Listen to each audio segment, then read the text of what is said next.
کتابوں کاپیوں پر وہ لکھی تحریر زندہ ہے، تمہارے پھول چہروں کی ہر ایک تصویر زندہ ہے۔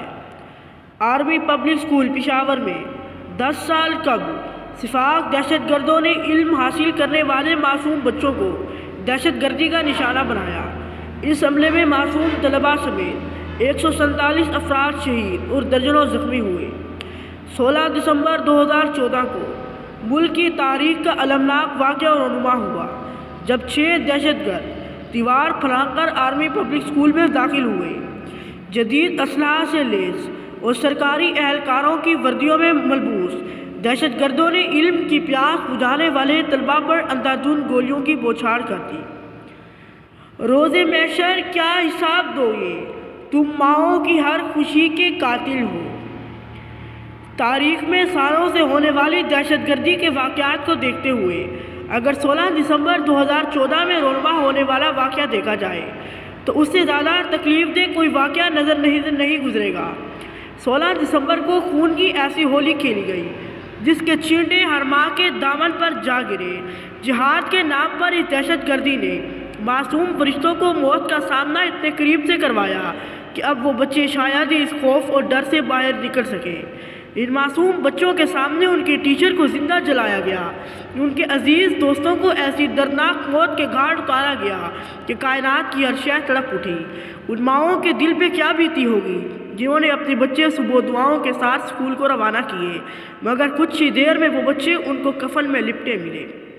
ان بچوں کے دلوں پر اس لمحہ گزار تا وہ خوف سوچ کر ہر دل سے آہ نکلی اور ہر آنکھ نم ہوئی۔ اسکول میں بکھرے ننھے جوتے اور کتابیں اس بات کا منہ بولتا ثبوت ہیں کہ اپنی جان بچانے کے لیے ان معصوم جانوں نے کس حد تک کوشش کی۔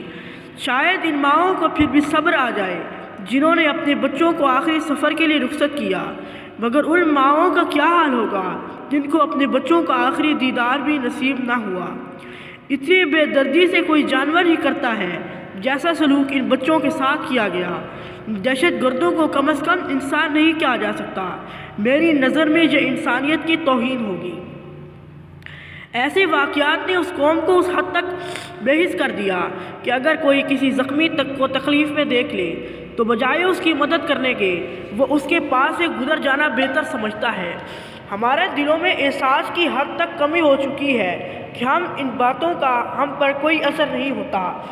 جب کوئی بم بلاسٹ یا کسی اور حادثے کی خبر ملتی ہے تو ہم چند لمحوں کے لیے ٹیلی ویژن دیکھتے ہیں، دکھ کا اظہار کرتے ہیں، فیس بک پر جا کر لکھتے ہیں یا ایک ٹاپک سمجھ کر سب تبصرہ کرتے ہیں اور یوں ہمارا فرض پورا ہو جاتا ہے۔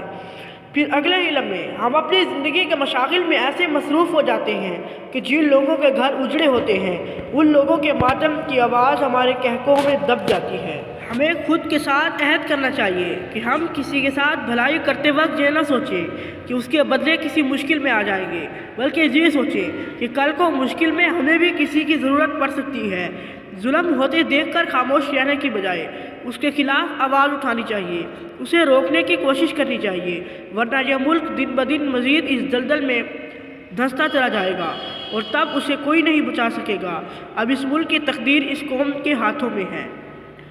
ہماری خاک سے خوشبو وطن کی آئے گی، ہمارا خون اسی مٹی کے رنگ میں شامل ہے۔ شکریہ۔